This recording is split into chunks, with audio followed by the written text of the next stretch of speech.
கர்த்தருடைய வார்த்தைக்கு நேரம் கடந்து செல்வோம். கலாத்திற்கு எழுதின நிருபம்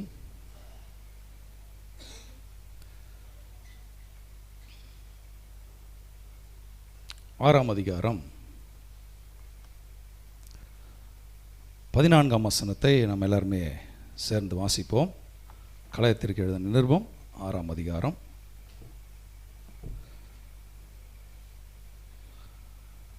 14ஆம் வசனத்தை நாம் எல்லாருமே சேர்ந்து வாசிப்போம். நானோ நம்முடைய கர்த்தராகிய இயேசு கிறிஸ்துவின் சிலுவை குறித்தே அல்லாமல் வேறு ஒன்றையும் குறித்து மேன்மை பாராட்டதற்பானாக. அவரால் உலகம் எனக்கு சிலுவையில் உண்டானது என்று இருக்கிறது. நானும் உலகத்திற்கு சிலுவையில் அறையுண்டு இருக்கிறேன். ஆமேன். இன்றைக்கு உலகம் முழுவதும் குட் ஃப்ரைடே. ஸோ இங்கிலீஷில் வரும்போது நல்ல வெள்ளிக்கிழமைன்னு தான் வருது. ஆனால் தமிழில் அழகாக வந்திருக்கு புனித வெள்ளி. ஸோ அன்றைக்கி ரொம்ப முக்கியமான மற்ற எல்லா வெள்ளிக்கிழமை காட்டிலும் இந்த வெள்ளிக்கிழமை புனிதமானது. எதனாலனா கல்வாரி சிலுவையில் இயேசு மரித்தார் என்பதை நம்ம உலகத்துக்கு அறிவிக்கிறோம். ஸோ இது உலகம் முழுதும் நேரங்கள் மாறினாலும் கூட எல்லாருமே இன்றைக்கு இந்த நாளை இயேசுனுடைய மரணத்தை குறித்து அதிகமாய் தியானிக்கிறது உண்டு. சிலுவையில் தொங்கின அந்த ராஜாவை குறித்து நம்ம வேதத்தில் நிறைய பகுதிகளை நம்ம வாசிக்கிறோம் இல்லை. சிலுவையில் தொங்கின ராஜாவை குறித்து வேத பகுதியில் வாசிக்கிறோம். பொதுவாக ராஜாக்கள் சிலுவையில் தொங்க மாட்டாங்க. ராஜாக்கள் சிலுவையில் தொங்க மாட்டாங்க. அரண்மனையில் நல்ல நிம்மதியாக என்ன பண்ணுவாங்க, அவங்க தூங்குவாங்க. மக்கள் தான் போய் ராஜாவை காப்பாற்றுறதுக்கு போர் செஞ்சுட்டு வருவாங்க, பார்த்துருக்கீங்களா? ஆனால் இங்கே கல்வாரி சிலுவையில் தொங்கின ராஜா ஒவ்வொரு மனிதனுக்காகவும் கல்வாரி சிலுவையில் தொங்கினார். ஆமென்.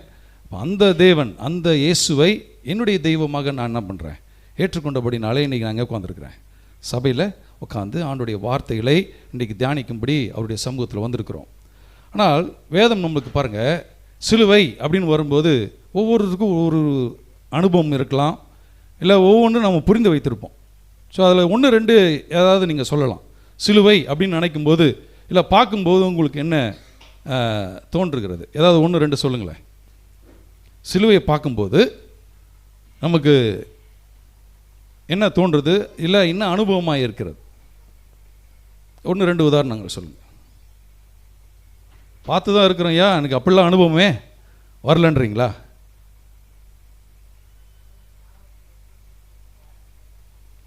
சிலுவையில் ஆண்டவர் தொங்கினார், கரெக்ட். அது வேத வசனத்தின் பிரகாரம் அது உண்மை. அதை பார்க்கும்போது, ஏன்னா இயேசு மரிக்கிற வரைக்கும், அதுக்கு முன்பு வரைக்கும் பாருங்கள், அந்த சிலுவை ஒரு சாபமாக தான் எண்ணப்பட்டது. ரொம்ப ஒரு கொடூரமான ஒரு மரணம் தான் சிலுவையில் இருந்ததுன்றதை நம்ம பார்க்குறோம்.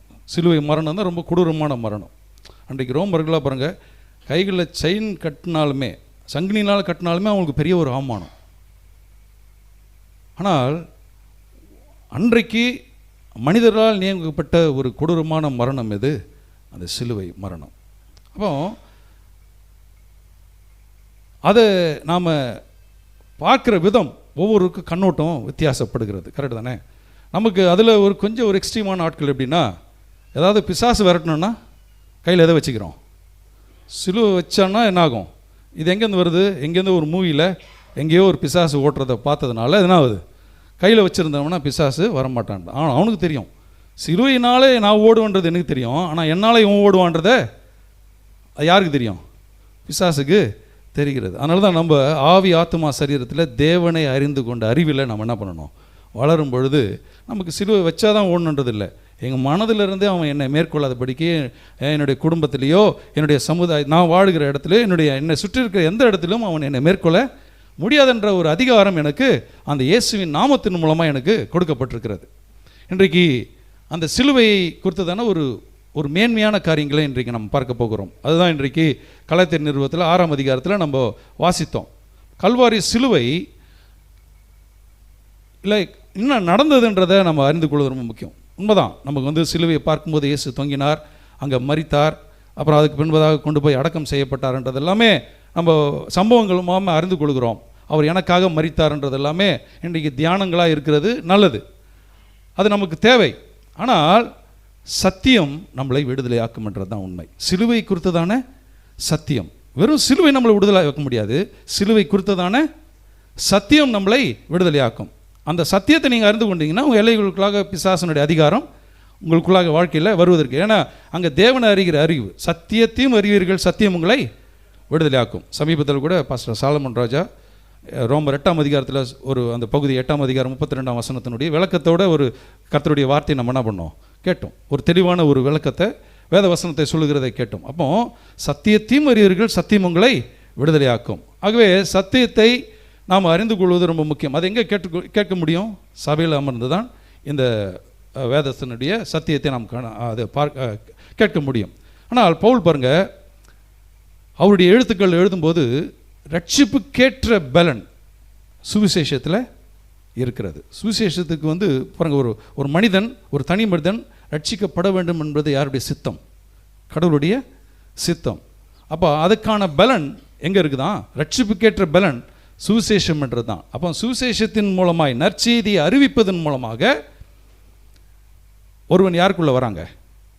கிறிஸ்துவுக்குள்ளே வராங்க. அதனால இன்றைக்கி சுவிசேஷமாய் நாம் இன்றைக்கு பிரசங்கங்களை பிரசங்கிக்கிறது ரொம்ப முக்கியம். அப்போது ஒரு நற்செய்தியாக நம்ம பிரசங்கிக்கிறது ரொம்ப முக்கியம்.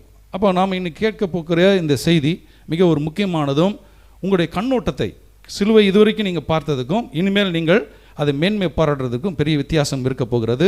அது தேவ ஆவியானவர் நம்மளுக்கு அப்படி உதவி செய்ய போகிறார். அப்போ இது வரைக்கும் நம்ம நிறைய காரியங்களை அறிந்து வைத்திருக்கோம், தெரிந்து வைத்திருப்போம்.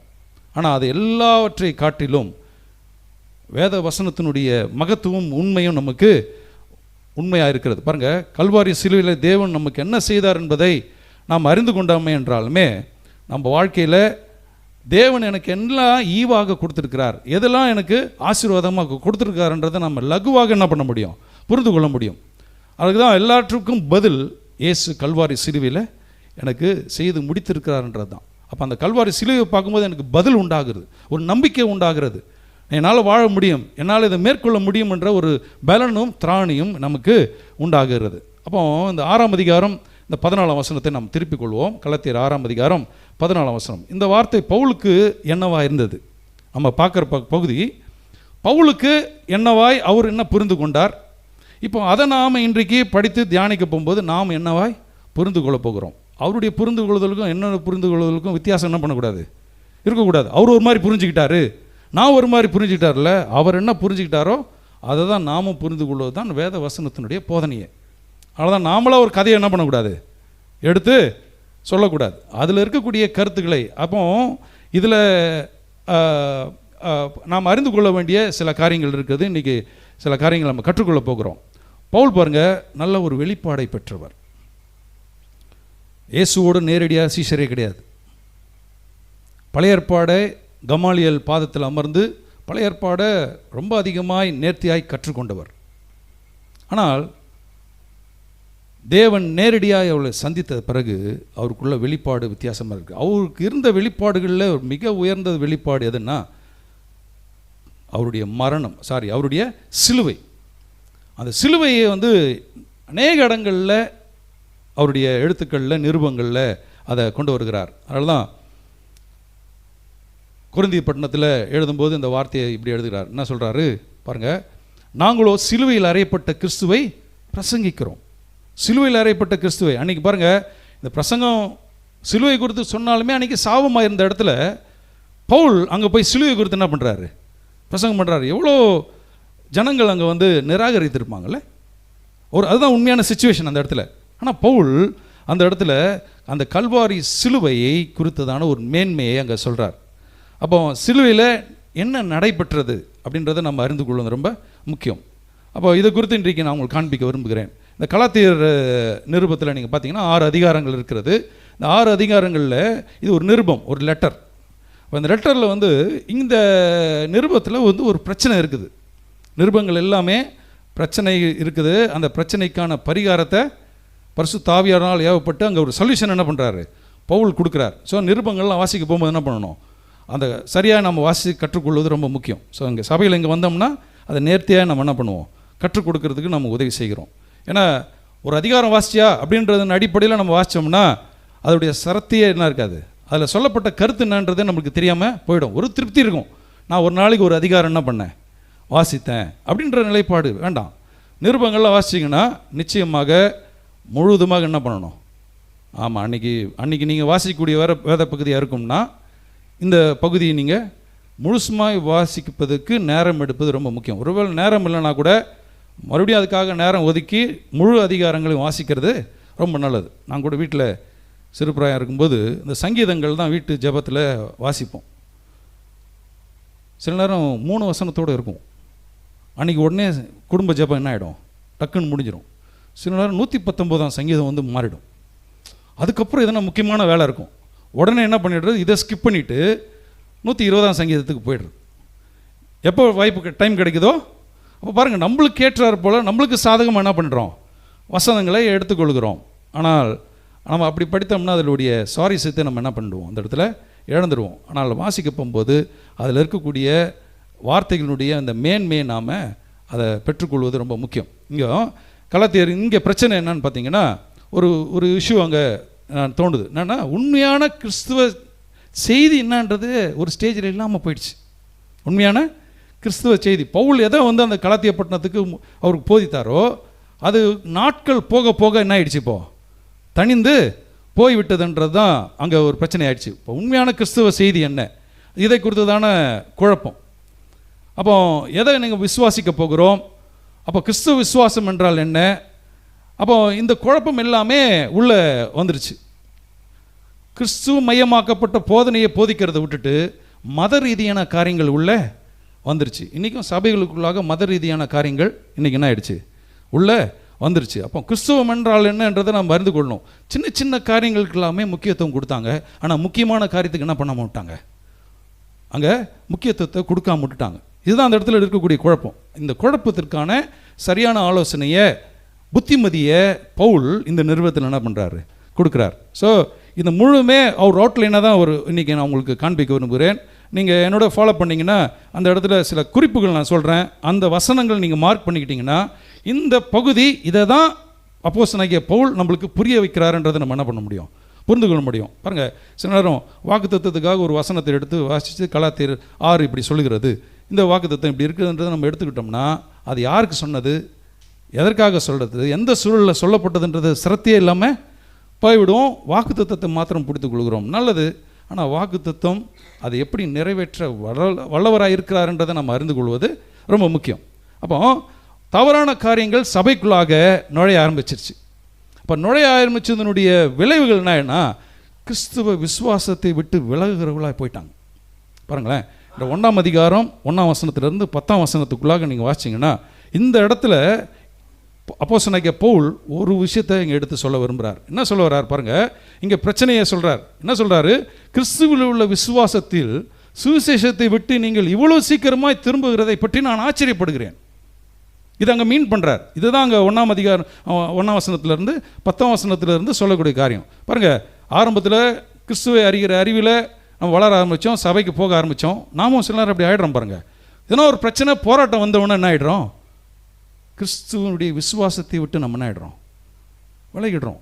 அதான் பவுல் சொல்கிறார், நீங்கள் இவ்வளோ சீக்கிரத்தில் இப்படி மாறிடுவீங்கன்னு எனக்கு தெரியாது அப்படின்றத தான் இங்கே இடத்துல மீன் பண்ணுறார். ரெண்டாவது பகுதியை நம்ம பார்க்க வேண்டியது என்னென்னா, அந்த 1ஆம் அதிகாரம் 11ஆம் வசனத்திலேருந்து 2ஆம் அதிகாரம் 21ஆம் வசனம் வரைக்கும் நீங்கள் பார்த்தீங்கன்னா தன்னுடைய தனிப்பட்ட அனுபவத்திலேருந்து என்ன பண்ணுறார், எடுத்து தனிப்பட்ட அனுபவத்திலேருந்து இதை எடுத்து சொல்கிறார். என்ன சொல்கிறாரு, கிறிஸ்துவுக்குள் தனிப்பட்ட விசுவாசம், அவருக்குள்ளாக இருந்த விசுவாசத்தை எப்படி நான் செயல்படுத்தினேன்றதை இந்த இடத்துல சொல்கிறார். என்ன சொல்கிறாரு, சுவிசேஷமானது கிறிஸ்துவின் வெளிப்படுதலிலிருந்து பெறப்பட்டது. நான் எப்படி விசுவாசிக்கிறேன், நான் எப்படி சுவிசேஷத்தை உங்களுக்கு பிரசங்கிக்கிறேன், நான் எங்கேருந்து பெற்றுக்கொண்டேன், தேவனிடத்திலிருந்து பெற்றுக்கொண்டேன், கிறிஸ்துவனிடத்திலிருந்து பெற்றுக்கொண்டேன். அதுதான் உங்கள்கிட்ட நான் என்ன பண்ணுறேன், பிரசங்கிக்கிறேன். இப்போ என்னையும் தேவனையும் என்ன பண்ண முடியாது, பிரிக்க முடியாது. அப்போ அந்த நிலைப்பாட்டில் தானே நீங்கள் இருக்கணும். ஆனால் உங்களுக்கு எதனா ஒரு பிரச்சனை வந்த உடனே, ஏதோ மத ரீதியான காரியங்கள் உள்ளே வந்த உடனே நீங்கள் என்ன ஆகிடுறீங்க, இப்போ விசுவாசத்தை விட்டு விலகிட்டீங்க. ஆனால் இவ்வளோ சீக்கிரத்தில் மாறிடுவீங்கன்னு எனக்கு தெரியாது. கிறிஸ்துவுக்கு இருக்கிற சுயாதீனத்தில் பாருங்கள், சுயாதீனத்தை தேவன் ஃப்ரீ வில்லை ஏதேன் தோட்டத்திலேயே தேவன் கொடுத்தார். ஃப்ரீவில், எல்லாமே அவனுக்கு எதை வேணாலும் செய்யலான்றதை கடவுள் என்ன பண்ணிட்டார், அவனுக்கு ஃப்ரீடம் கொடுத்தார். ஆனால் அந்த இடத்துல ஏதேன் தோட்டத்தில் ஆதாம் இழந்து போனான். ஆனால் 2ஆம் ஆதாமாகிய இயேசு கிறிஸ்துவின் மூலமாய் மறுபடியும் அந்த சுயாதீனத்தை எனக்கு கொடுக்கப்பட்டிருக்கிறது. அல்லேலூயா. அப்போ அதை நான் என்னுடைய விசுவாச வாழ்க்கையில் செயல்படுத்துவதற்கு எனக்கு எல்லா விதமான பலனையும் சத்துவத்தையும் பரிசுத்த ஆவியானவர், தேவ ஆவியானவர் எனக்கு என்ன பண்ணுறாராம், கொடுக்குறார். அப்போ அதை நான் பழகி கொள்ள வேண்டும். அதில் நான் செயல்படுத்துவது தான் இதில் நாம் புரிந்து வேண்டிய ஒரு விஷயம். இன்றைக்கி பாருங்கள், இந்த முழு அதிகாரத்துலையுமே 2 காரியங்கள் முக்கியத்துவப்படுத்துகிறார். ஒன்று என்னென்னா, விசுவாசத்தினாலே நம்ம ரட்சிக்கப்படுகிறோம், அதில் எந்த விதமான மாற்றமே கிடையாது. இன்றைக்கி நம்ம சபைகளும் எல்லாமே கற்றுக் கொடுத்துருக்குறாங்க, உங்களுடைய கிரியினால் அல்ல, தேவனுடைய கிருபையினால் தான். அதனால தான் நீங்கள் ரட்சிக்கப்படுவதற்கு எந்த கிரியும் காண்பிக்க வேண்டியதில்லை. நீங்கள் முழுவதுமாய் அவருடைய கிருபையை நீங்கள் என்ன பண்ணணும், விசுவாசிக்க வேண்டும். அவர் எனக்காக மரித்தார்ன்றது. அப்போ எனக்கு ஆட்டோமேட்டிக்காக என்ன நடக்குது, விசுவாசத்தினால நான் ரட்சிக்கப்படுகிறன்றது நடக்குது. ஒரு பகுதி நீ கற்றுக் கொடுத்தோம். 2வது பகுதியை எப்படி நமக்கு மாற்றி கற்றுக் கொடுத்துட்டாங்கன்னா, நீ உண்மைதான் ரட்சித்தது உண்மைதான், ஆனால் நீ பரிசுத்தத்தை நீ என்ன பண்ணணும், காத்துக்கொள்ளணும் அப்படின்னு சொன்ன உடனே நம்மளால் ஏதோ ஒரு இடத்துல கொஞ்சம் இடம்னா கூட என்ன ஆயிடுச்சு, நம்மளுக்கு அவ்வளோதான் முடிஞ்சிச்சு, எனக்கு முடிஞ்சிச்சு, நான் கடவுளை விட்டு நான் தூரமாக போயிட்டேன் அப்படின்றத நினைக்கிறோம். கிடையாது. அதையும் தான் இந்த பவுல் இந்த இடத்துல வலியுறுத்தி சொல்கிறார். என்ன சொல்கிறாரு, விசுவாசத்தினால் நீங்கள் பரிசுத்தமாக்கப்படுகிறீங்க. அதுவும் எதில் செயல்படுத்துகிறாராம், விசுவாசத்தினால். அப்போது என்னுடைய ஒத்துழைப்பு அங்கே தேவை. எனக்குள்ளாக விசுவாசம் இருக்கும்போது நான் பரிசுத்தத்துக்கு நேராக, நான் பூரணர் அல்ல, ஆனால் பூரணத்துக்கு நேராக கடந்து போவதற்கு கிறிஸ்து எனக்கு முன்பதாக எப்படி போனாரோ அவருடைய பாதையில் நான் போகிறதுனால எனக்கும் அந்த விசுவாசத்தின் மூலமாய் பரிசுத்தத்துக்கு நேராக நடத்த முடியும் என்ற ஒரு உறுதி எனக்கு கிடைக்குது. இன்றைக்கி எப்படி ஆயிடுச்சுன்னா பாருங்கள், மாடை முன்னாடி கட்டி அதுக்கு மேலே இருக்கக்கூடிய பாரத்தை பின்னாடி கட்டி போனால் தான் மாடு என்ன பார்க்கும், முன்னாடி போகும். கரெக்டு தானே? அதான சிஸ்டமு. இப்போ பரிசுத்தமாக்குறது எப்படி கொண்டு வந்துட்டாங்கன்னா, வண்டியை முன்னாடி கட்டிட்டு மாடு என்ன பண்ணிட்டாங்க, இப்போ பின்னாடி கட்டிட்டாங்க. இப்போ மாடை அடின்னு என்ன பண்ணுறாங்க, அடிக்கிறாங்க. மாடுக்கே புரியல. நம்ம நினைக்கிறோம் சில சட்டத்திட்டங்களை கொண்டு இவனை பரிசுத்தமாக கொண்டு வரதுக்கு நம்ம முயற்சி பண்ணுறோம். அவங்களால என்ன பண்ண முடியல, பரிசுத்தமாக வாழ முடியல. ஸோ அவங்களுக்கு துக்கம், எதனா ஒரு கஷ்டம் வந்தோன்னா தேவன் என்ன பண்ணிட்டாரு, தண்டிச்சிட்டாரு, எனக்கு அதனால தான் இந்த கஷ்டம், அதனால தான் இந்த வியாதி அப்படின்ற நிலைப்பாட்டுக்குள்ளே போய்டுறோம். அப்போ அவங்க ஒரு நம்பிக்கையை நம்ம இழந்தவர்களாக போய்கிறோம். ஆனால் நாம் பரிசுத்தத்துக்கு நேராக நாம் கடந்து போகும்படி தேவன் இன்றும் நம்மளுக்கு உதவி செய்கிற ஆண்டவராய் இருக்கிறார். அதுதான் அந்த இடத்துல நாம் அறிந்து கொள்ள வேண்டிய ஒரு காரியம். அப்போ அந்த தேவனை அறிகிற அறிவு எனக்கு ரொம்ப முக்கியம். இதில் இந்த 3ஆம் அதிகாரம் 1ஆம் வசனத்திலிருந்து 4ஆம் அதிகாரம் 31ஆம் வசனம் வரைக்கும் பார்த்தீங்கன்னா ஒரு 7 சத்தியத்தை இங்கே எடுத்து சொல்கிறார். நீங்கள் இந்த கண்ணோட்டத்தில் வாசிங்களேன், கலாத்தியர் நிருபம் ரொம்ப சுவாரஸ்யமாக இருக்கும். ரொம்ப அத்தாரிட்டியாக பேசக்கூடிய ஒரு பகுதி. இந்த 3ஆம் அதிகாரம் 1ஆம் வசனத்திலிருந்து 4ஆம் அதிகாரம் 31ஆம் வசனம் வரைக்கும் நீங்கள் பார்த்தீங்கன்னா 7 விதமான சத்தியத்தை இங்கே எடுத்து சொல்கிறார். ரொம்ப எளிமையாக சொல்லணும்னா, விசுவாசத்தினால ரட்சிப்பு என்கின்ற வல்லமை நிறைந்த சத்தியம். அப்போ அன்பிலே, சுயாதீனத்திலே, விசுவாசத்தினால் வாழ்வதற்கு கிறிஸ்து நியாயப்பிரமாணத்திலிருந்து நம்மை விடுதலை ஆக்கினார். இதெல்லாம் அதில் அடக்கம் பாருங்கள். இந்த நிருபத்தில் இவ்வளோ விஷயங்களை பவுல் என்ன பண்ணுறாரு, உள்ளே கொண்டு வரார். ஸோ இதெல்லாம் நம்ம உள்வாங்க போகும்போது இதை வெறும் சத்தியத்தை, இந்த உபதேசத்தை, இந்த போதனையை கொடுத்துட்டு போயிடல, அதை எப்படி நீங்கள் செயல்படுத்தணுன்றதை என்ன பண்ணுறாரு, சொல்லி கொடுக்குறாரு. அதுதான் எந்த பகுதின்னு பார்த்தீங்கன்னா 5ஆம் அதிகாரம் 1ஆம் வசனத்துலேருந்து 6ஆம் அதிகாரம் 10ஆம் வசனம் வரைக்கும். இது முழுதுமே நீங்கள் வாசிங்கன்னா அதில் ஒரு புத்திமதியை சொல்கிறார். 7 விதமான புத்திமதியை சொல்கிறார், எப்படி நீங்கள் இதை செயல்படுத்தணும். ஏன்னா கற்றுக் கொடுக்கறது பெருசு இல்லை. பாருங்கள், ஒரு இன்ஜினியரிங் படிக்கிறாங்க, இல்லை ஒரு ப்ரொஃபஷனல் கோர்ஸ் படிக்கிறாங்க. கோர்ஸை படிச்சுட்டு அதை செயல்படுத்தி ப்ராக்டிக்கல் நாலேஜ் இல்லைன்னா அவங்க படித்தா என்ன இல்லை, பிரயோஜனமே கிடையாது.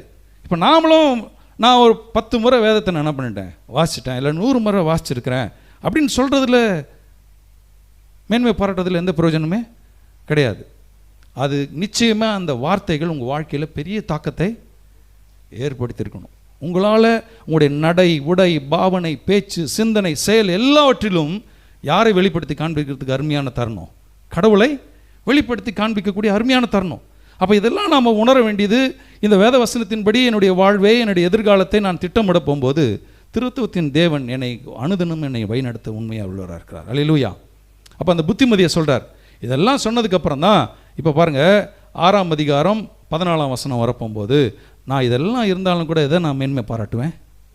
சிலுவை மேன்மை பாராட்டு. இதுதான் அவருடைய பேக்ரவுண்ட்.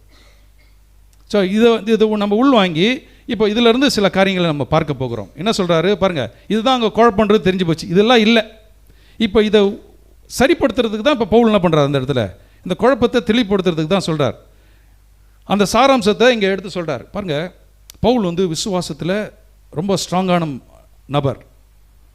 அவருடைய மைண்ட் பார்த்திங்கன்னா ரொம்ப சவுண்டான மைண்ட். எந்த இடத்துலையும் மனதில் எந்த இடத்துலையும் குழப்பமே இல்லை. நான் சொல்கிறேன் பாருங்கள், வேத வாக்கியங்களை இப்படிலாம் நீங்கள் வாசிச்சிங்கன்னா உங்களுக்கு வாழ்க்கையில் எந்த இடர்கள் வந்தாலும், வியாதி வந்தாலும், கஷ்டம் வந்தாலும், துன்பம் வந்தாலும், போராட்டம் வந்தாலும், எது எதிர்மறையான சூழ்நிலை வந்தாலும் உங்களுடைய மனம் நிலை சவுண்ட் மைண்டாக இருக்குமே ஆனால் நீங்கள் ஈஸியாக அதை ஹேண்டில் பண்ணுறது ரொம்ப லகுவாயிடும். பாருங்கள், அந்த இடத்துல பிசாசனுடைய தந்திரமே அதுதான். உங்களுடைய மனதை என்ன பண்ணுறான், அவிசுவாசமான சிந்தைக்குள்ளாக கொண்டு போய், பயத்துக்குள்ளாக கொண்டு, சந்தேகத்துக்குள்ளாக கொண்டு போய், இதெல்லாம் உங்களால் முடியுமா, நடக்குமான்ற சிந்தையை கொண்டு வந்துட்டு போகும்போது நம்மளால் என்ன பண்ண முடியல, அந்த காரியங்களை செய்ய முடியல. இதுதான் உண்மை. பாருங்கள், வேத வசனத்தின்படி இதுதான் உண்மை. அப்போ என்னுடைய மனதை நான் தெளிவாக வைத்துக் கொள்வது ரொம்ப முக்கியம். ஆவி தேவனோடு இணைக்கப்பட்டிருக்கிறது, சரீரம் எனக்கு உதவி செய்கிறது இப்பேற்பட்ட வசனங்களை வாசிப்பதுக்கு. நீங்கள் பாருங்கள், நேரம் எடுத்து இன்றைக்கி எங்கே வந்திருக்கிறோம், சபைக்கு அமர்ந்து இப்பேற்பட்ட காரியங்களை நம்ம கற்றுக்கொள்கிறோம்.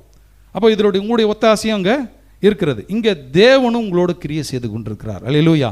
ஆண்டவர் இன்றைக்கு நம்மளோட இந்த வார்த்தைகளை தியானிக்கும் போது நம்மளுக்கு உதவி செய்கிறார். பாருங்க, நீ இப்படி புரிஞ்சுக்கோப்பா, நீ இதை எப்படி அறிந்து கொள்ளுன்னு சொல்லி தேவன் நம்மளுக்கு உதவி செய்து கொண்டிருக்கிறார். அப்போ பவுல் கிறிஸ்துவ செய்தியினுடைய சாராம்சம் என்னன்றதை இந்த இடத்துல சொல்கிறார். என்ன சொல்கிறாரு, கிறிஸ்துவின் சிலுவை தான் சாராம்சமே.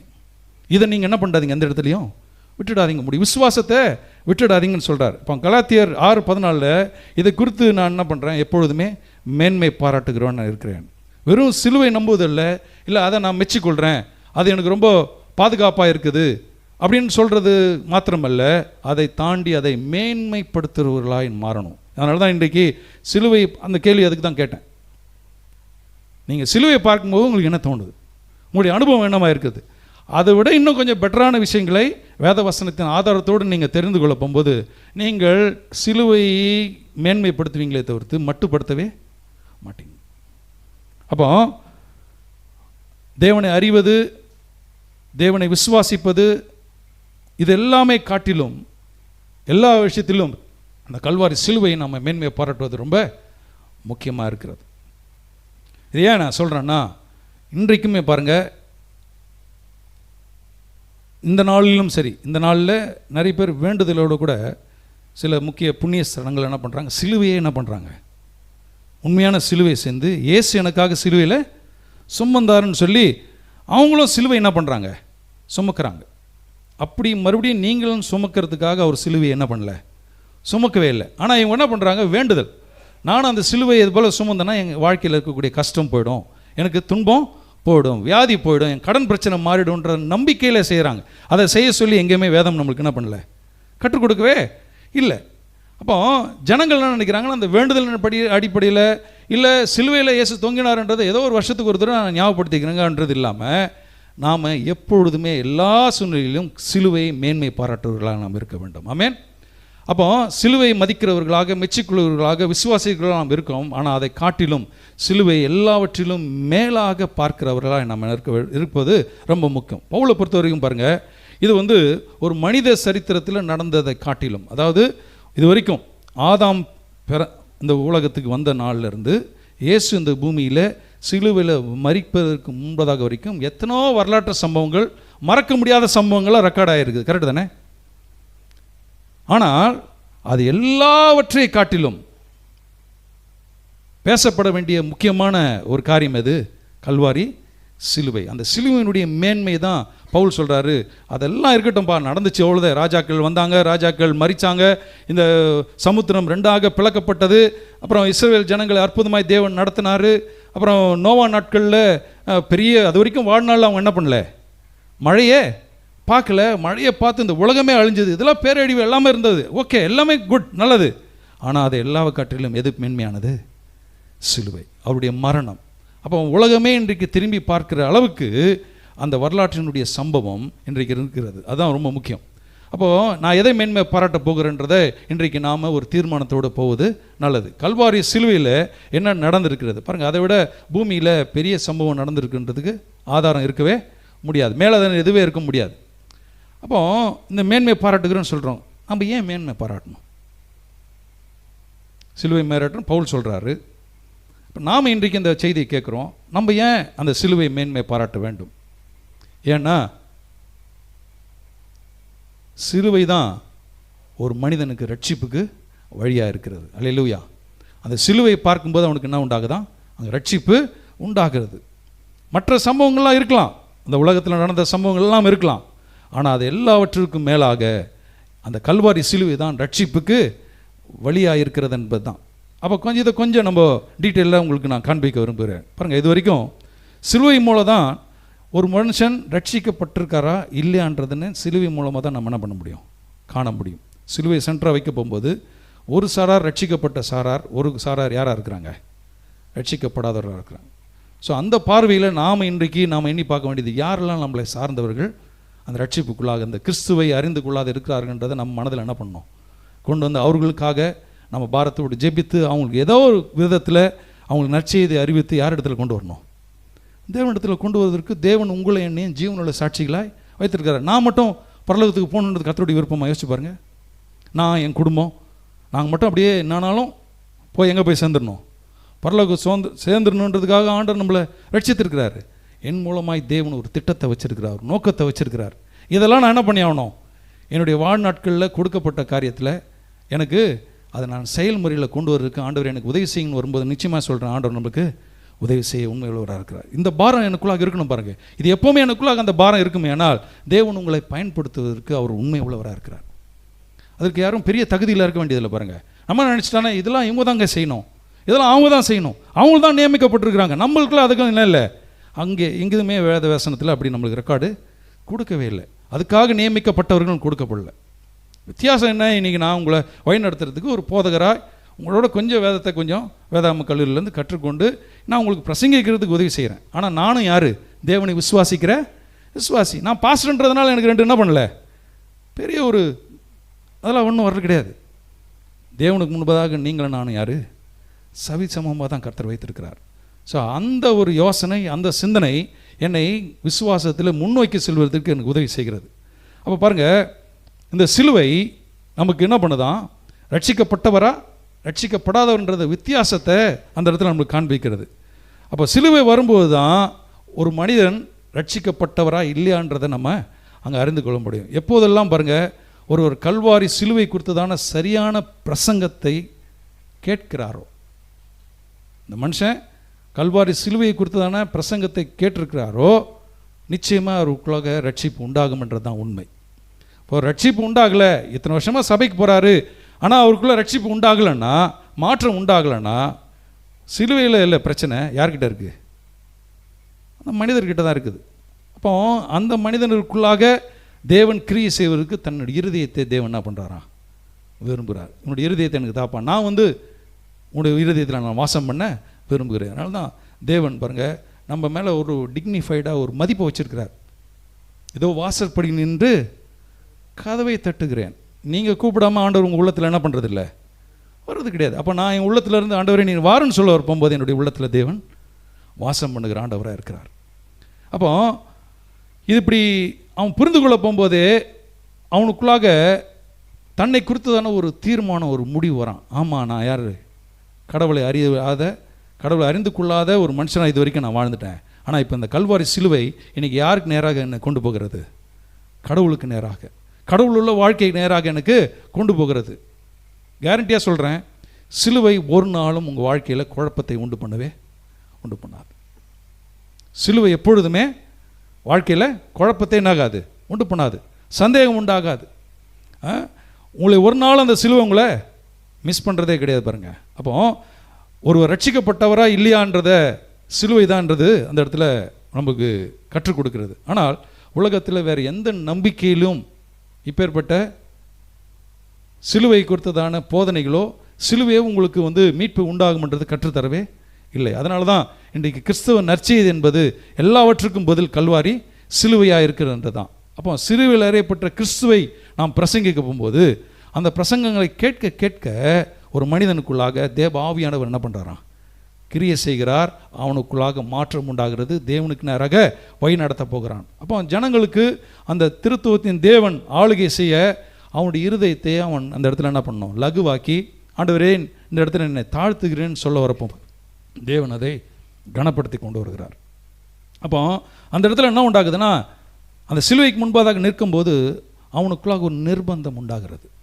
நீ வாழ்கிறது இது வரைக்கும் வாழ்ந்த வாழ்க்கை வெற்றியான வாழ்க்கை இல்லைப்பா, நீ ஏதோ வெற்றி நினச்சிட்டு இருக்கிற, பாவம் நிறைந்த வாழ்க்கை, தோல்வி நிறைந்த வாழ்க்கையில் என்ன பண்ணிட்டு இருக்கிற, வாழ்ந்துட்டு இருந்த. ஆனால் இப்போது உன்னை ஜீவனுள்ள தேவனுக்கு நேராக இந்த கல்வாரி சிலுவை என்ன பண்ணுவது, உன்னை நடத்தி செல்கிறது. அந்த பாதையில் நீ போகும்போது தேவன் நிச்சயமாய் உன்னை தேற்றுகிறவராக இருக்கார். அதனால தான் அது ரொம்ப முக்கியம். பாருங்கள், நாம் தேவன் பக்கம் இருக்கிறோமா இல்லை தேவனுக்கு எதிர்பக்கமாய் இருக்கிறோமா, இந்த கேள்விகள்லாம் ரொம்ப முக்கியம்.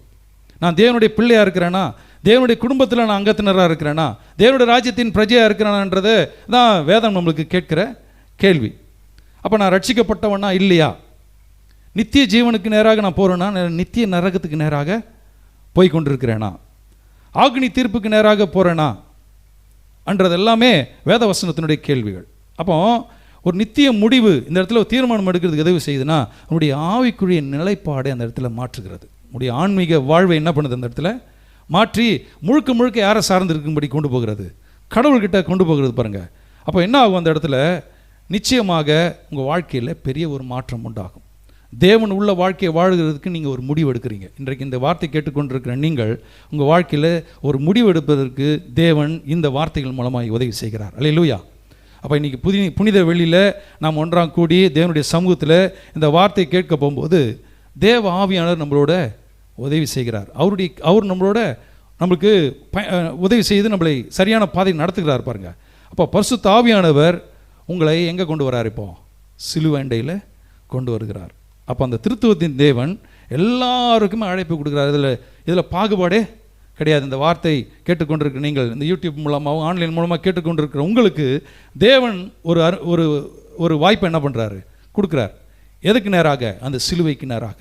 ஏன்னா இது வரைக்கும் நீ வாழ்ந்த வாழ்க்கை வேறு, இனிமேல் நீ வாழப்போகிற வாழ்க்கை வேறு. ஏன்னா தேவன் உள்ள வாழ்க்கையை வாழ போகும்போது நீ எங்கே பிரவேசிக்க போகிறீங்க, நித்தியமான வாழ்வுக்குள்ளாக நீங்கள் பிரவேசிக்க போகிறீங்கன்றது தான். அப்போ அந்த 6ஆம் அதிகாரம் 14ஆம் வசனத்தில் நாம் வாசிக்க போகும்போது பாருங்களேன், இந்த 6ஆம் அதிகாரம் ஒரு தடவை எல்லாருமே சேர்ந்து வாசிப்போமா?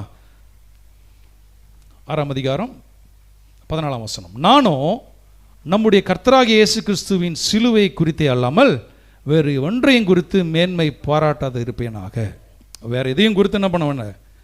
ஆமாம், இப்போ இந்த வசனம் எப்படி இருக்குதா? இப்போ 5ஆம் அதிகாரம் 11ஆம் வசனத்தை வாசிப்போமே. 5ஆம் அதிகாரம் 11ஆம் வசனம். இதை நான் இந்த 6 அதிகாரத்தினுடைய பேக்ரவுண்டை உங்களுக்கு சொல்லிட்டேன். ஸோ நம்ம வேறு எங்கேயும் வசனத்துக்கு போகிறதில்ல. எங்கே இருக்கிறோம்? 6ஆம் அதிகாரம் முழு கலாத்தியர் நிருபத்தில் தான் இருக்கிறோம். ஸோ அதுலேயே ஒரு கம்பேரிசன், அதில் இந்த இடத்துல இப்படி வித்தியாசமாக சொல்லப்பட்டிருக்கிறது. 5ஆம் அதிகாரம் 11ஆம் வசனம். சகோதரரே, இதுவரைக்கும் நான் விருத்த சேதனத்தை பிரசங்கிக்கிறவனாக இருந்தால் இதுவரைக்கும் எண்ணத்திற்கு துன்பப்படுகிறேன். அப்படியானால் சிலுவை பற்றி வரும் இடரல் ஒழிந்து போயிருக்குமே. இங்கே ஒரு பிரச்சனை இருக்குது. என்னென்னா, நாம் நியாயப்பிரமாணத்துக்கு கீழாக இல்லை, கிருபைக்குள்ளாக நம்ம இருக்கிறோம். ஆனால் பழைய முறைமைகளை விட்டுறக்கூடாதுன்றதுக்காக அந்த விருத்த சேதனத்தை வலியுறுத்துறாங்க. அதான் அங்கே ஒரு பிரச்சனையில் இது ஒன்று. இது எதின் அடிப்படையில் இந்த பிரச்சனை உள்ள கொண்டு வராங்கன்னா, தேவனை கிறிஸ்துவ விசுவாசிக்கிற விசுவாசத்தை விட்டாங்க. அதனால தான் இவங்க அதை முக்கியத்துவப்படுத்துகிறாங்க, விருத்த சேதனம் பண்ணுறதை முக்கியத்துவப்படுத்துகிறாங்க. பவுல் சொல்கிறாரு, நீ அது அவசியமே கிடையாது. அப்போ பாருங்கள், சிலுவை குறித்து பிரசங்கம் பண்ண போகும்போது அங்கே இருக்கிற ஆட்களுக்கு எப்படி இருக்குதான், இடரலாய் இருக்குது.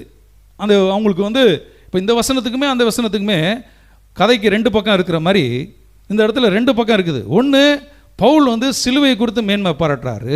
இவங்களுக்கு சிலுவை குறித்ததான பிரசங்கம் பண்ண போகும்போது என்ன ஆகலை, இடரலாய் இருக்குது. ஏற்றுக்கொள்கிறதுக்கு என்ன வரல, அவங்களுக்கு அங்கே மனசு வரல. இதுதான் அந்த இடத்துல இருக்கக்கூடிய பிரச்சனை. பாருங்கள், குழப்பம். அப்போ இந்த இடரல் பாருங்கள், ஒருத்தருங்களுக்கு ரொம்ப கொண்டாட்டமாக இருக்குது, பவுலுக்கு கொண்டாட்டமாக இருக்குது. ஆனால் மற்றவர்களுக்கு இது எப்படி இருக்குது, இடரலாய் இருக்குது.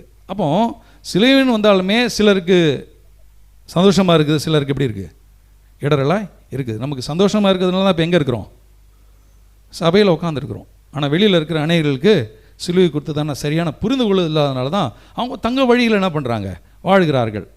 அப்போ சிலுவை எப்படி இதை வேறு பிரிக்குதுன்னா, அவங்க வேலிக்குள்ளே இருக்கிறாங்களா, வேலிக்கு வெளியில் இருக்காங்கன்றது சிலுவை தான் அங்கே நிர்ணயம் பண்ணுகிறது பாருங்கள். அப்போ எதன் அடிப்படையில் சிலுவை எழுப்பக்கூடிய கேள்வி என்னென்னா, இதெல்லாம் சிலுவை எழுப்பக்கூடிய கேள்விகள்.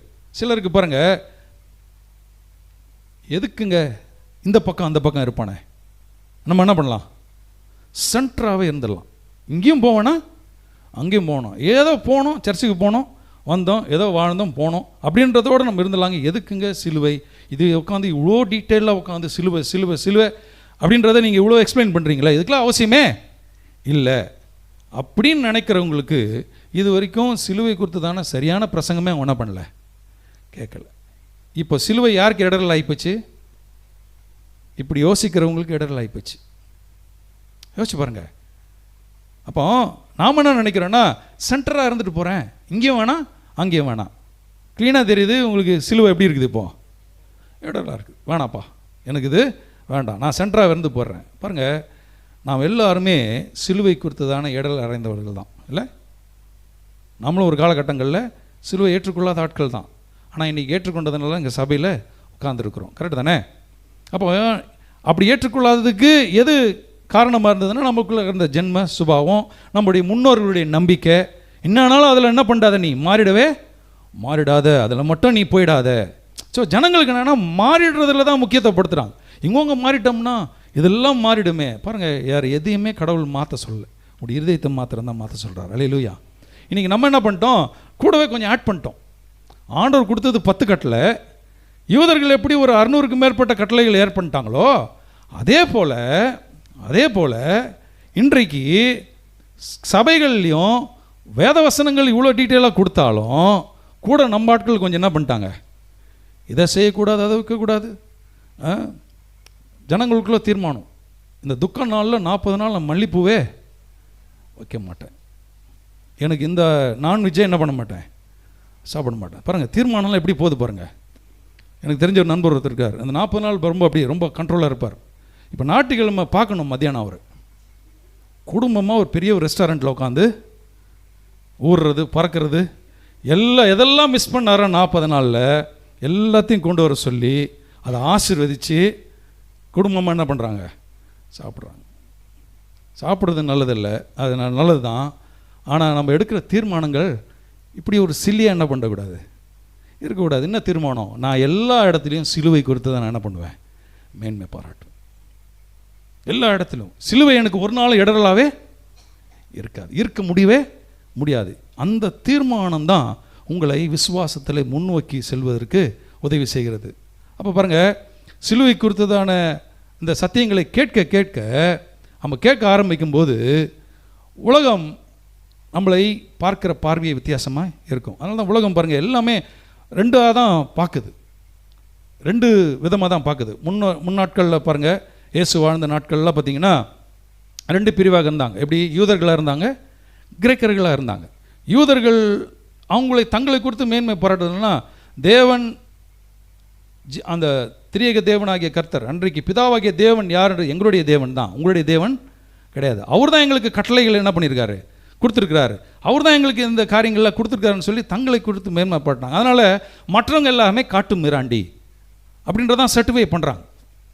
கிரேக்கர்கள் அவர்களுக்குள்ளாக என்னென்னா, நாங்கள் தான் இந்த உலகத்தை தத்துவ ரீதியாக வழி நடத்துகிறவர்கள், எங்கள் ஆலோசனையின் பிரகாரம் தான் என்ன ஆகுது, இந்த உலகம் நடக்குது, நாங்கள் எல்லாமே இந்த உலகம் என்ன பண்ண முடியாது, அட்மினிஸ்ட்ரேஷன் பண்ண முடியாது, இதை செய்ய முடியாதுன்னு நினைக்கிறாங்க. அப்புறம் பின்னாட்களில் வேத வசனத்தில் பார்க்குற பிரகாரம் சுயாதீனன், அடிமை அப்படின்னு வருது. சுயாதீனம்னா ஃப்ரீவில், அப்போ அடிமை இப்படின்னு வேறு பிரிக்கப்பட்டது. அதுக்கப்புறம் பாருங்கள், கொஞ்சம் பெண்கள் ஆண்கள்னு வரப்போகும்போது, அது காலகாலமாகவே பெண்கள்னு வரப்போகும்போது ஆணுக்கு எப்படியும் கீழ்ப்பட்டவர்களை தான் இருக்கணுன்றது தான் வலியுறுத்தப்பட்டது. அப்போ இதெல்லாம் பவுல் தன்னுடைய நிருபங்கள் எழுதும்போது சொல்கிறார், ஆண் என்றும் கிடையாது, பெண் என்றும் கிடையாது, தேவனுடைய பார்வையில் எல்லாருமே யார், சரிசமம். இப்போ உயர்ந்தவங்க கிடையாது, தாழ்ந்தவங்க கிடையாது, ஏழைன்னு கிடையாது, பணக்காரன் கிடையாது, படித்தவன் கிடையாது, படிக்காதவன்றது கிடையாது, எல்லாருமே தேவனுடைய பார்வையில் சரிசமம்ன்றது தான். ஆனால் வேதம்னு வரப்போகும்போது ஆண்டவருடைய பார்வையில் 2 பிரிவு தான், ஒன்று ரட்சிக்கப்பட்டவர்கள், ரட்சிக்கப்படாதவர்கள். அப்போ இன்றைக்கு நம்மளை இதன் அடிப்படையில் நாம் கொஞ்சம் ஃபாலோ பண்ணுறதுனால உண்மையாலுமே நான் ரட்சிப்புக்குள்ளே இருக்கிற ஒரு சந்ததியாக இருக்கிறேன்னா, தேவன் உள்ள வாழ்க்கையை நான் வாழுகிறேன்னா அப்படின்றது தான் நம்ம பார்க்க வேண்டிய ஒரு காரியம். அப்போ இந்த இடத்துல இப்படி பிரிக்கும்போது மற்ற பிரிவுகள் எல்லாமே பெரிய பொருட்டாக நம்ம பார்க்க வேண்டிய அவசியமே இல்லை. நீ ஏழையாக இருக்கலாம், பணக்காரனாக இருக்கலாம், படித்தவங்களாக இருக்கலாம், படிக்காதவங்களாக இருக்கலாம், அதை பற்றிலாம் அங்கே பிரச்சனையே இல்லை. ஆனால் வேத வசனம் ஒவ்வொரு காரியத்தையும் நேர்த்தியாய் இப்படி தான் பிரிக்கிறது பாருங்கள். அப்போ உலகம் சம்பந்தப்பட்டது மாத்திரமல்ல, இது எதை சம்பந்தப்பட்டது? இந்த ரட்சிப்புன்றது வரப்போகும்போது வெறும் இந்த உலகத்தில் மாத்திரமல்ல, இது எதுக்கு நேராக உங்களை கொண்டு போகிறது? நித்திய வாழ்வுக்கு நேராக. ஆனால் ஒரு காலத்தில் எங்கே இருந்தோம்? நித்தியமாக நரகத்துக்கு நேராக போயிருந்தோம். அதுக்கு கேரண்டியே இல்லை. நிச்சயமாக கன்ஃபார்ம்டு. எங்கே போகிறது?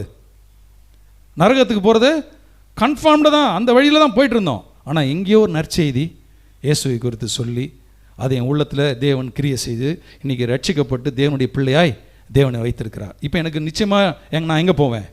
நித்திய வாழ்வுக்குள்ளாக போவேன். ஆனால் என்னை சார்ந்திருக்கிற, என்னை சுற்றி இருக்கிற குடும்பங்கள் யோசிச்சு பாருங்கள், அழிவுக்கு நேராக அவங்க போய் கொண்டிருக்கிறாங்க. அவங்களுக்கு யார் உதவி செய்கிறது? தேவன் உங்களை என்னையும் ஜீவனுள்ள சாட்சிகளாய் கர்த்தர் வைத்திருக்கிறார். ஸோ இந்த புரிந்து கொள்ளுதல், இந்த எண்ணம், இந்த சிந்தை உங்களை இன்னும் தேவனை அறிகிற அறிவுக்கு நேராக கொண்டு சொல்லும்ன்றதுக்கு அந்த சந்தேகம் கிடையாது. அப்போ ஒவ்வொரு நாளும் நம்ம கேட்க வேண்டிய கேள்வி என்னவாக இருக்கணும்? ரட்சிக்கப்பட்டவரா ரட்சிக்கப்படாதவரான்றதுக்குள்ளாக சிலுவை நம்மளை நடத்தி செல்லுகிறது. அப்போ இதை இன்றைக்கு கேட்டுக்கொண்டிருக்கிறவங்களுக்கு முன்பதாக சில கேள்விகளை நான் முன்பாக வைக்க விரும்புகிறேன். இன்றைக்கு பாருங்கள், நித்திய வாழ்வை குறித்ததான கேள்வி என்னென்னா, மற்ற எல்லா கேள்விகளை விட தேவனுடைய பார்வையில் மற்ற எல்லாவற்றுக்கும் பெருசாக பொருட்டாக தேவன் என்ன பண்ணுறதில்ல, பார்க்குறதில்ல. ஆனால் ஒரு நித்திய முடிவை எடுப்பதற்கு நாம் என்ன பண்ணுறோம்? இங்கே உதவி செய்கிறோம். நீங்கள் தீர்க்கமாக இன்றைக்கி ஒரு முடிவு எடுக்கலாம். ஆமாம், இது வரைக்கும் நான் கடவுள் யாருன்றது தெரியாத வாழ்க்கையில் இருந்தேன், ரட்சிக்கப்படாத வாழ்க்கையில் இருந்தேன். பாருங்கள், ஒரு நாள் நம்ம எல்லாருமே எங்கே போய் நிற்க போகிறோம்? கிறிஸ்துவுக்குள்ளாக மரித்தவர்களுக்கு நித்திய நியாய நரகத்திலிருந்து தேவன் நம்மளை விடுதலை ஆக்கிட்டார். ஆனால் ஒரு நாள் வரப்போகிறது, தேவன் இந்த பின்னணி கிறிஸ்துவை அறிந்து கொள்ளாத தேவனுடைய அந்த ஜட்ஜ்மெண்ட்டுக்கு, நியாய தீர்ப்புக்கு முன்பதாக என்ன பண்ணணும்? அவங்க நிற்க வேண்டிய ஒரு காரியம். அதனால் 2 அப்பாயின்மெண்ட் அந்த பூமியில். ஒருத்தன் நிச்சயம் 2 அப்பாயின்மெண்ட். பாருங்கள், எபிரேயருக்கு எழுதின நிருபம், சும்மா ஜஸ்ட் அந்த ஒரு ரெஃபரன்ஸ்க்காக. இந்த 2 அப்பாயின்மெண்ட்டை மறந்துடக்கூடாது. எபிரேயருக்கு எழுதின நிருபம் 9ஆம் அதிகாரம் 27ஆம் வசனம்.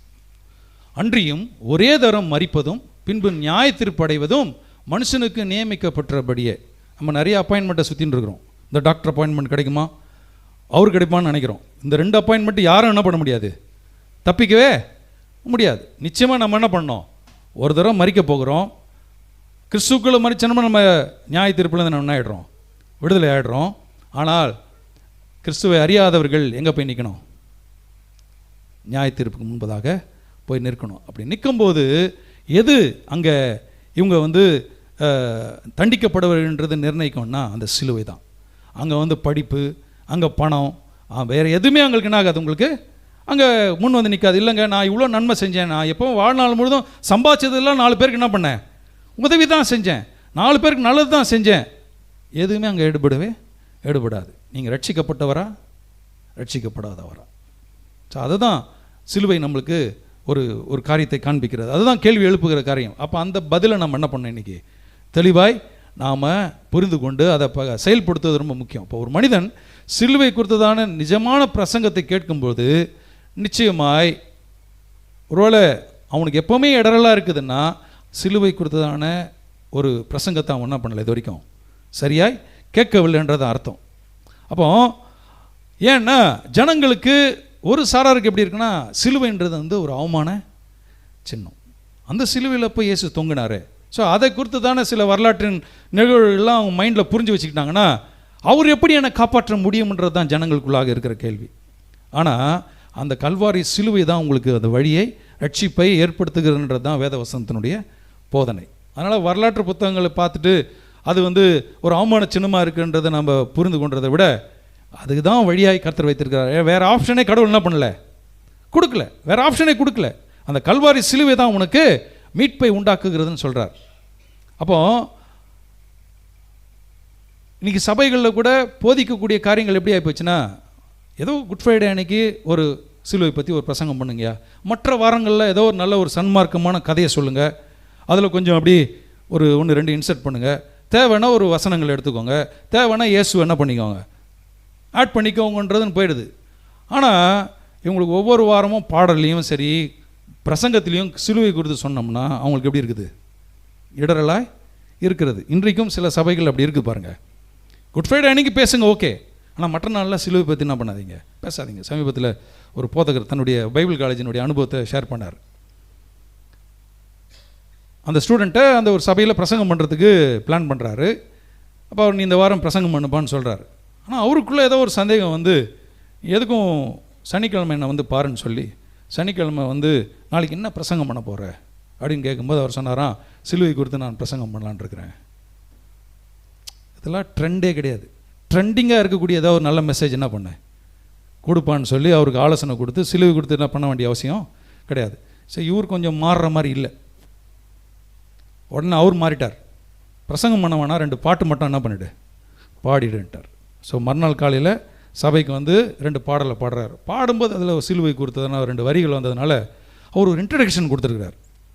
கொடுத்துட்டு பாடி இறங்கிட்டார். முடிஞ்சதுக்கப்புறம் ஒரு வயதான அம்மா வந்து அந்த வாலிப தம்பியை கட்டி பிடிச்சி, இதுதான் எங்கள் வாலிப நாட்கள் நான் கேட்டோம், ஆனால் சமீபத்தில் இப்பேற்பட்ட வார்த்தைகள் கேட்குறதே ரொம்ப குறைஞ்சி போச்சு அப்படின்னு கண்ணீர் மழுக அந்த அம்மா சொன்னாங்களாம். இன்றைக்கி தான் சபையுடைய நிலைமை இன்றைக்கு அப்படி தான் இருக்கிறது.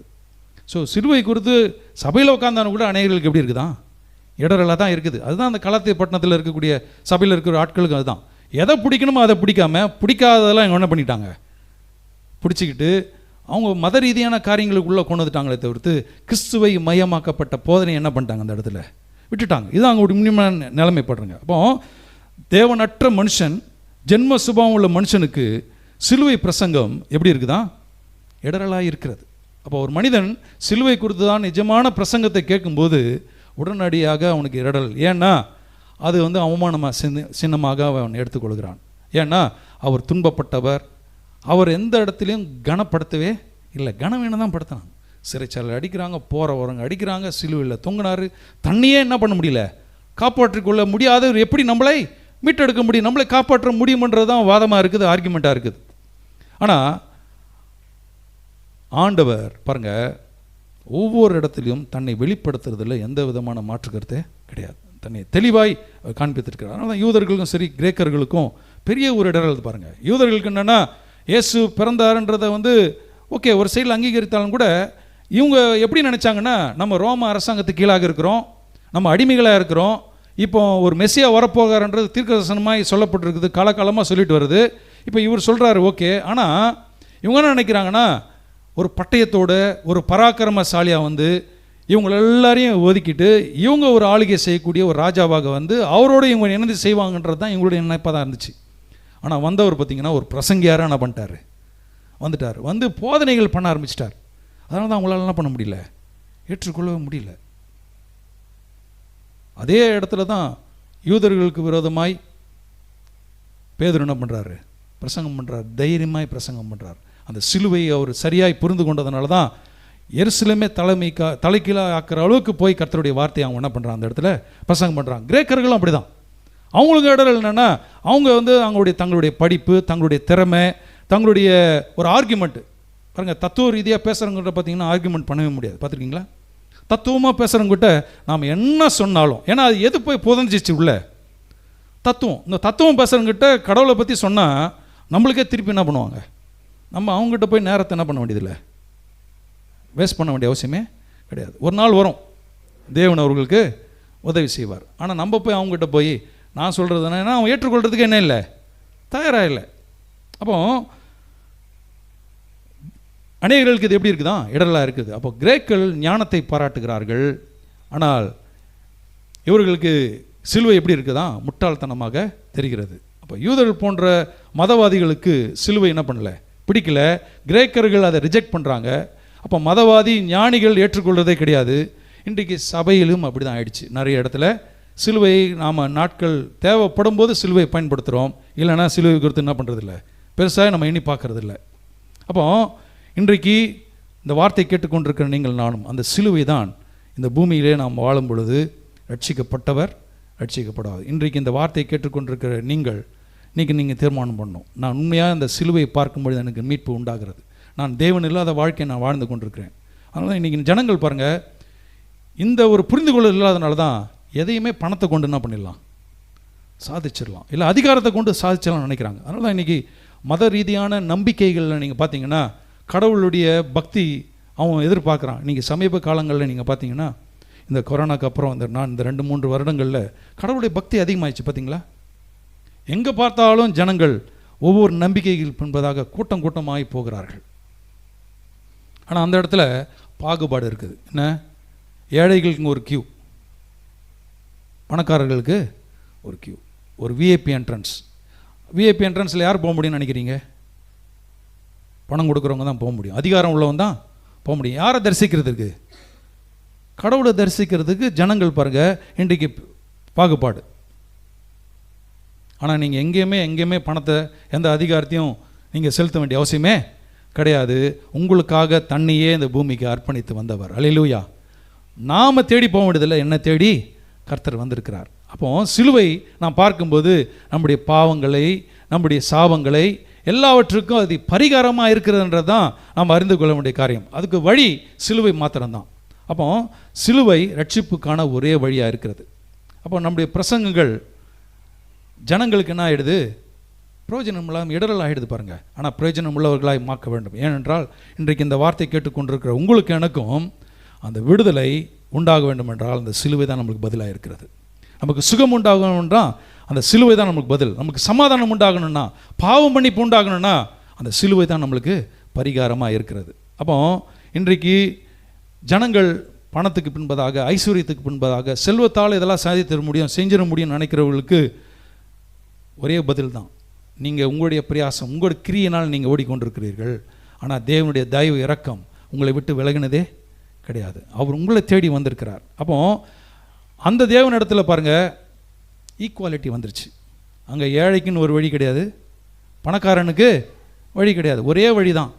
இயேசு தான் வழியும் சத்தியமும் ஜீவனுமாக இருக்கிறார். அவர் என்னுடைய தெய்வமாக நான் ஏற்றுக்கொள்ள போகும்போது, அப்போ இன்றைக்கு நான் இந்த பிரசங்கிக்கிற அந்த வார்த்தை, ஆண்டுடைய வார்த்தையை நம்ம தியானித்த இந்த பகுதி உங்களுக்கு இடரலாக இருக்குதா, உங்களை கடவுளுக்கு நேராக நடத்துகிறதா? இப்போ நம்ம பிரசங்கிக்கிறேன் இந்த வார்த்தைகள் உங்களுக்கு இடரலாக இருக்குதா, இல்லை கடவுளுக்கு நேராக ஆமாம் நான் இப்படி யோசிக்காமல் இருந்தேன், இப்போ நான் கடவுளுக்கு நேராக போகிறேன்றது நடத்துகிறதா, இல்லைனா மனுஷன் சொல்கிற வழியில் நம்ம போக போகிறோமான்றது தீர்மானம் பண்ண வேண்டியது யார்? இப்போ நாம் தான். இன்றைக்கு அந்த தேவனை தான் நம்ம இன்றைக்கி பண்ணுறோம். தேவனுடைய வல்லமை, தேவனுடைய வார்த்தையை பிரசங்கித்து கொண்டிருக்கிறேன். தேவனுடைய வார்த்தை வல்லமையாக உங்கள் இருதயத்தில் என்ன பண்ணுது, கிரியை செய்கிறது. நிச்சயமாக உங்களுக்கு ஒரு பெரிய ரட்சிப்பை அங்கே உண்டாகும்ன்றதுக்கு எந்த சந்தேகம் இல்லை. அப்போ இந்த நற்செய்தியை பிரசங்கிக்க நான் அதை தான் என்னால் முடியும். பாருங்கள், நான் எதை பிரசங்கிக்க முடியும்? நற்செய்தியை, நல்ல செய்தியை பிரசங்கிக்க முடியும். அப்போ இன்றைக்கு சமாதானத்தோட ஒரு காரியத்தை, இன்றைக்கி சமாதானத்தை தேடி அலைந்து கொண்டிருக்கிறவர்களுக்கு நான் சொல்கிறேன், நீங்கள் எந்த பணக்கிரயமோ உங்களுடைய மற்ற கிரயங்களோ செலுத்த வேண்டிய அவசியமே கிடையாது. உங்கள் இருதயத்தை மாத்திரம் யாருக்கிட்ட எழுதணும்? தேவனிடத்தில். ஆண்டவரே நீர் எனக்கு ஆளுகை செய்யுங்கன்னு வரப்போகும்போது தேவன் எனக்குள்ளாக ஆளுகை செய்கிற தேவன். அதனால தான் நான் தேடி போக வேண்டியதில்லை, தேவன் என்னை தேடி வந்திருக்கிற ஆண்டவர். அப்போ கிறிஸ்துவ செய்தி என்பது என்னென்னா, கல்வாரி சிலுவையில் தேவன் எனக்கு என்ன செய்து முடித்தார் என்பதை தான் நமக்கு வெளிப்படுத்தி காண்பிக்கிறது. அப்போ இன்றைக்கு நான் அந்த தேவனிடத்தில் வருவதற்கு நான் என்ன செய்யணும்? கண்டிப்பாக அந்த கேள்வி இருக்குமா இல்லையா? ஒன்றே ஒன்று தான் ஆண்டவர் சொல்கிறார், நீ என்னிடத்தில் வாருங்கள். இந்த வார்த்தையை நீங்கள் கேளுங்க. அதை கேட்கும்போது அதை நீ விசுவாசிக்க ஆரம்பிக்கிறீங்க. ஆமாம், இந்த தேவன் தான் எனக்கு வேணும்.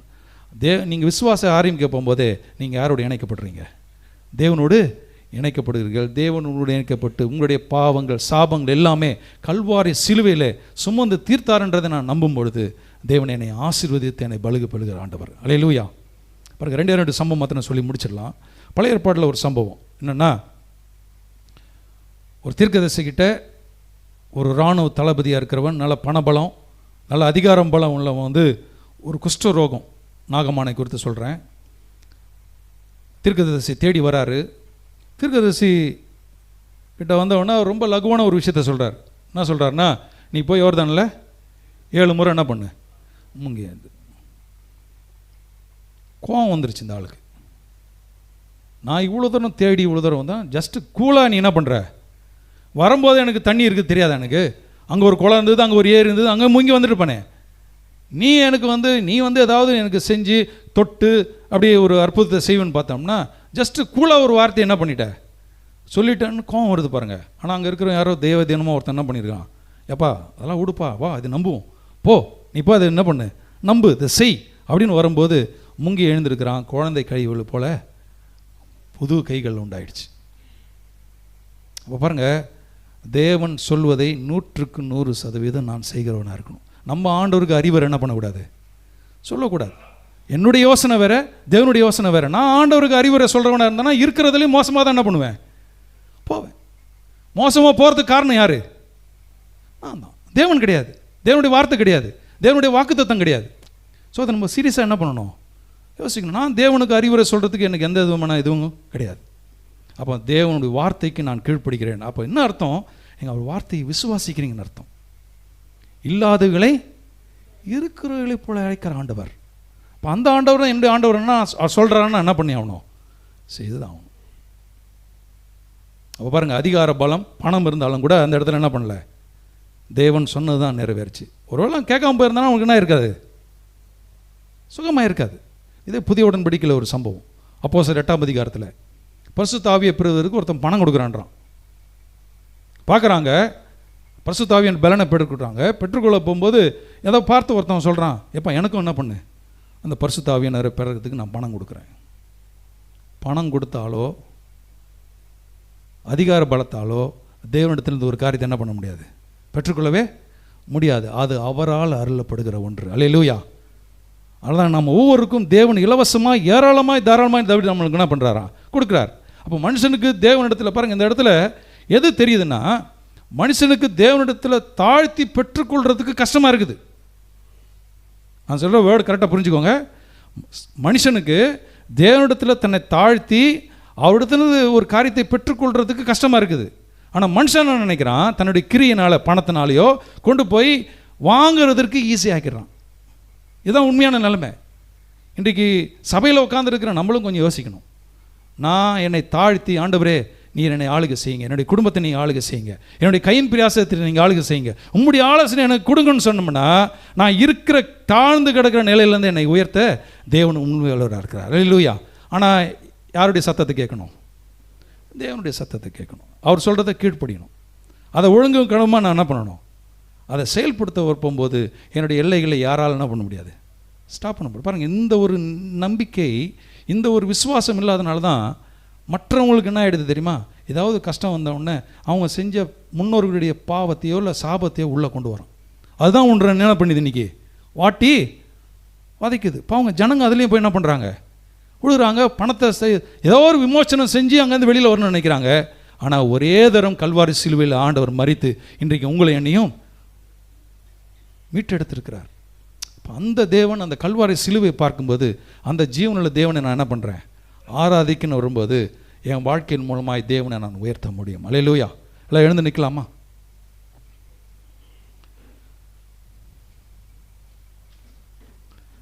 இந்த 6ஆம் அதிகாரம் 14ஆம் வசனத்தினுடைய இன்னொரு மொழிபெயர்ப்பில் நான் வாசித்தேன். இன்னும் கொஞ்சம் கிளாரிட்டியாக இங்கே வாசிக்க போகும்போது எப்படி தெரியுது, நானும் நம்முடைய கர்த்தராகிய இயேசு கிறிஸ்துவின் சிலுவை குறித்து அல்லாமல் வேறு ஒன்றையும் குறித்து நான் மேன்மை பாராட்டாது இருப்பேனாக. அவரால் உலகம் எனக்கு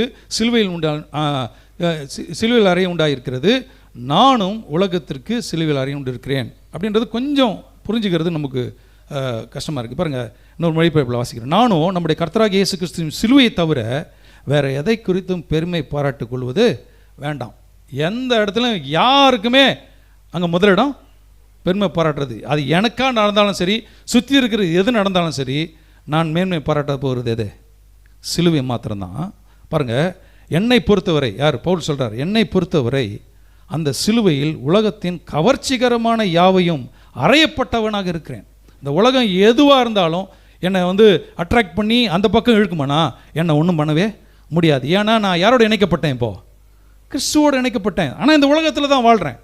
நம்ம இந்த வார்த்தையை இப்படி சொல்லுவோம் பார்த்துருக்கீங்களா, நான் நடப்பணமாக நடக்கிறேங்க, ஆள் தான் இப்படி இருக்கிறேன், ஆனால் எப்படி நடக்கிறேன், பணம் போல தான். உயிர் ஒன்று இருக்குது, அவ்வளோதான். இது எதனால் அப்படி சொல்லுவாங்கன்னு நீங்கள் நினைக்கிறீங்க? சுத்திரும் பிரச்சனை. அது இவங்களால் உண்டாச்சா மற்றவங்களால் உண்டாச்சுன்னு தெரில. இதுதான் உண்மை இல்லை? ஆனால் பவுல் எப்படி நடப்பணுமா நடக்கிறேன்றார் பாருங்க.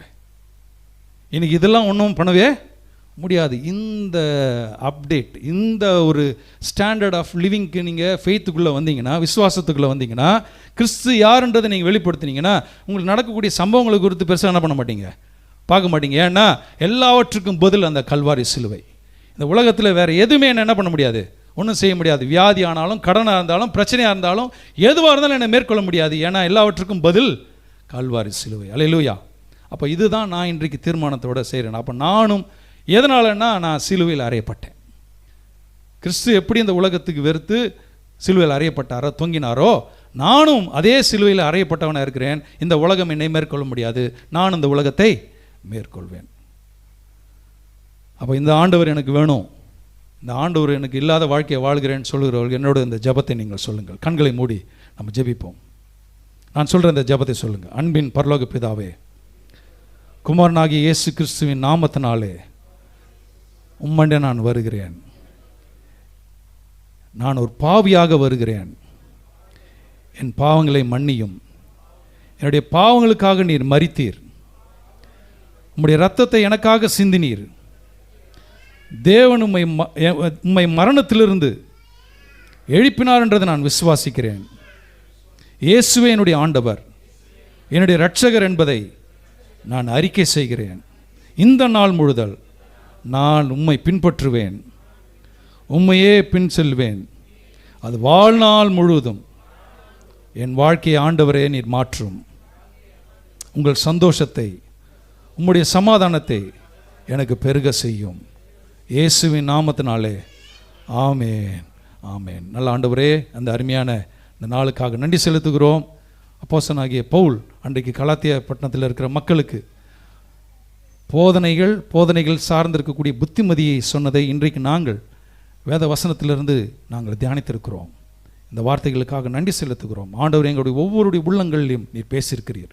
இந்த ஆன்லைன் மூலமாய், யூடியூப் மூலமாய் பங்கு கொண்ட ஒவ்வொருவரையும் கர்த்தர் ஆசீர்வதித்து வழிநடத்துவீராக. நாங்கள் ஜெபித்த இந்த ஜெபத்தை தேவன் அங்கீகரித்து எங்களை ஆசீர்வதித்து உம்முடைய பிள்ளையாய் மாற்றினதுக்காக ஸ்தோத்திரம். தொடர்ந்து எங்களை வழிநடத்தும். உம்முடைய சிலுவையை நாங்கள் மேன்மை பாராட்டுவர்களாக எங்களை ஒப்புக் கொடுக்கிறோம். பெரிய காரியங்களை செய்யும். நாம் விளையாட்டு இயேசு கிறிஸ்து நாமத்தினாலே ஜெபிக்கிறோம். எங்கள் ஜீவனுள்ள எங்கள் பரலோக தகப்பனே, ஆமென்.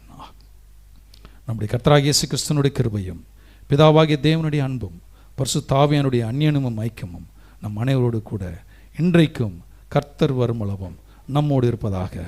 எல்லாரும் சேர்ந்து சொல்வோம், ஆமென், ஆமென். பாடலை பாடி நம் கடந்து செல்வோம். எம்மையும் உம்மை போல் மாற்றிடவே ஜீவன் தந்தீரன்றோ.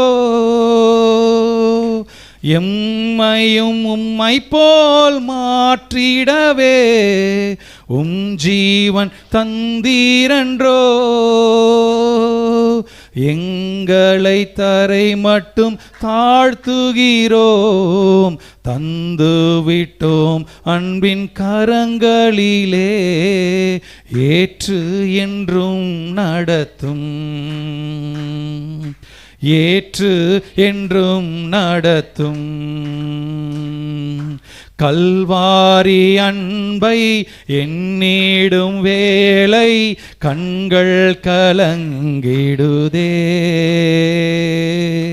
கர்த்தாவும் பாடுகள் இப்போதும் நினைத்தால் நெஞ்சம் நெகிழ்ந்திடுதே.